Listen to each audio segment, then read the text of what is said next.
بسم اللہ الرحمن الرحیم۔ السلام علیکم ناظرین، اس کائنات کا سب سے پہلے گناہ کیا تھا اور سب سے پہلا گنہگار کون تھا؟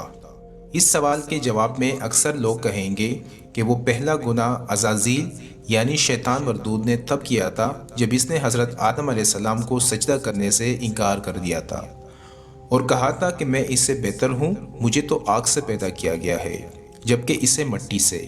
یعنی کائنات کا پہلا گناہ غرور و تکبر تھا جس نے عزازیل کو ابلیس بنا دیا تھا۔ لیکن انسانی تاریخ میں اس سرزمین پر پہلا گناہ جس شخص نے کیا تھا اس کے متعلق بہت کم لوگ واقف ہے۔ حضرت آدم علیہ السلام کی اس دنیا میں تشریف لانے کے بعد آپ علیہ السلام کے ایک بیٹے نے آپ کے دوسرے بیٹے کا قتل کر کے انسانی تاریخ کا سب سے پہلے گناہ کیا تھا۔ وہ قاتل کون تھا؟ وہ قتل کیوں ہوا تھا؟ اور وہ معصوم مقتول کون تھا؟ یہی ہماری آج کی اس ویڈیو کا موضوع ہوگا۔ اگر آپ ہمارے چینل پر نئے ہیں تو برائے مہربانی ہمارے چینل info@miraj کو سبسکرائب کریں، جہاں پر آپ کو اسلامک ہسٹری اور دنیا بھر کی منفرد معلومات پر مبنی ویڈیوز ملتی رہے گی۔ ناظرین، یہ اس وقت کی بات ہے جب روح زمین پر انسانی زندگی کی ابتدا ہوئی تھی۔ بابا آدم علیہ السلام اور اماں حوا علیہ السلام کو ایک ممنوع پل کھانے کی وجہ سے بطور سزا جنت سے دنیا میں بھیجا گیا تھا۔ آپ دونوں نے اللہ رب العزت کی بارگاہ میں بہت التجا کی اور معافی مانگی۔ بخشش طلب کرنے کے بعد اس فانی دنیا میں آپ دونوں سزا کاٹ رہے تھے۔ چند عرصوں بعد اماں حوا کے بدن سے اولاد کی پیدائش ہوئی۔ یہ پیدائش ایک خاص صورتوں میں ہوتی تھی۔ جب بھی حوا علیہ السلام حاملہ ہوتی تھی تو جڑواں بچوں کی پیدائش ہوتی تھی، جن میں ایک لڑکا اور ایک لڑکی پیدا ہوتے تھے۔ ایک ساتھ پیدا ہونے والے لڑکے اور لڑکی کا نکاح دوسری مرتبہ پیدا ہونے والے لڑکے اور لڑکی کے ساتھ کر دیا جاتا تھا، جبکہ ان جڑواں لڑکے اور لڑکی کا نکاح آپس میں حرام قرار پاتا تھا جن کی پیدائش ایک ساتھ ہوئی تھی۔ حضرت آدم علیہ السلام کی اولاد میں دو بیٹے حابیل اور قابیل کی پیدائش ہوئی۔ قابیل کے ساتھ پیدا ہونے والی لڑکی کا نام اقلیمہ تھا اور حابیل کے ساتھ پیدا ہونے والی لڑکی کا نام لیودا تھا۔ حضرت آدم علیہ السلام کی شریعت کے مطابق اقلیمہ قابیل کی بہن تھی اور لیودا حابیل کی بہن تھی، لہٰذا دستور کے مطابق قابیل کا نکاح حابیل کی بہن لیودا سے ہونا تھا اور حابیل کا نکاح اقلیمہ سے ہونا تھا۔ اقلیمہ جب جوان ہوئی تو اس کے حسن و جمال میں بہت اضافہ ہو گیا اور وہ لیودا سے زیادہ خوبصورت تھی، لہٰذا قابیل کے دل میں شیطان نے شر پیدا کر دیا اور اس نے یہ خواہش کی کہ وہ اقلیمہ سے نکاح کرے گا۔ قابیل شریعت سے واقف تھا، اس کے باوجود وہ اپنی ضد پر قائم رہا۔ حضرت آدم علیہ السلام نے قابیل کو بہت سمجھایا اور اللہ کا خوف دلایا، مگر وہ نہ مانا۔ آخر کار حضرت آدم علیہ السلام نے دونوں کے درمیان فیصلے کا یہ راستہ نکالا کہ آپ نے حابیل اور قابیل دونوں کو اللہ کی بارگاہ میں قربانی پیش کرنے کا حکم دیا اور فرمایا کہ تم دونوں میں سے جو بھی اقلیمہ کا حقیقی حقدار ہوگا اللہ تعالیٰ اس کی قربانی کو قبول فرما لے گا اور اس طرح فیصلہ ہو جائے گا۔ اس زمانے میں قربانی قبول ہونے کی یہ نشانی ہوتی تھی کہ قربانی کرنے والا اپنی قربانی کو پہاڑ کی اونچی چوٹی پر رکھ دیتا اور آسمان سے ایک آگ اتر کر اس کو جلا دیتی، اور جو قربانی قبول نہیں ہوتی اسے آگ نہیں کھایا کرتی تھی۔ اگلی صبح حابیل نے اپنی بہترین مویشیوں کو ساتھ لایا اور ان میں سب سے اعلیٰ قسم کی بھیڑ کو قربانی کے لیے پیش کیا۔ قابیل چونکہ کھیتی باڑی کیا کرتا تھا لہٰذا وہ کچھ اناج اٹھا لایا جو کہ سب سے گھٹیا قسم کی تھی۔ قابیل نے سوچا کہ اگر اس کی قربانی قبول ہو گئی تو ویسے بھی اس اناج کو جل جانا ہے، تو اچھی فصل کو برباد کرنے کا کیا فائدہ، لہٰذا وہ ردی اور ناقص قسم کی اناج لے کر آیا، جبکہ حابیل ایک نیک سیرت اور اللہ سے ڈرنے والا شخص تھا۔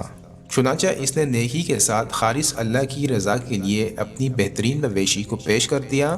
دونوں بھائیوں نے اپنی اپنی قربانی ایک پہاڑ کے اوپر لے جا کر رکھ دی۔ اچانک آسمان سے ایک آگ نازل ہوئی اور اس آگ نے حابیل کی قربانی کے بھیڑ کو جلا ڈالا اور قابیل کا اناج ویسے ہی پڑا رہ گیا۔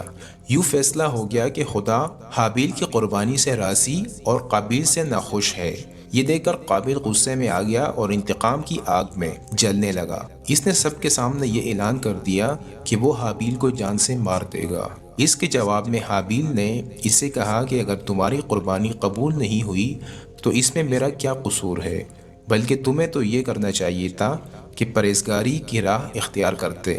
اس صورت میں شاید تمہاری قربانی قبول ہو جاتی، اور اگر تم مجھے مارنے پر ہی تلے ہو تو میرا قطعاً ایسا کوئی ارادہ نہیں۔ میں بہرحال اس معاملے میں تم پر ہاتھ نہیں اٹھاؤں گا، کیونکہ میں اسے بہت بڑا ظلم سمجھتا ہوں۔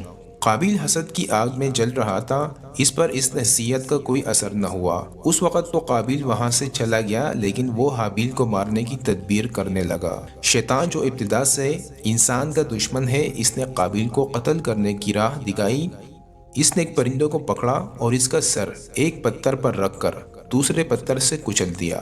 قابیل کو معلوم ہو گیا کہ قتل اس طرح کرنا چاہیے۔ حابیل چونکہ بکریاں چراتا تھا، ایک دن وہ درخت کے سائے تلے آرام کر رہا تھا، تو قابیل نے اس وقت بڑی بے رحمی سے اس کا قتل کر ڈالا۔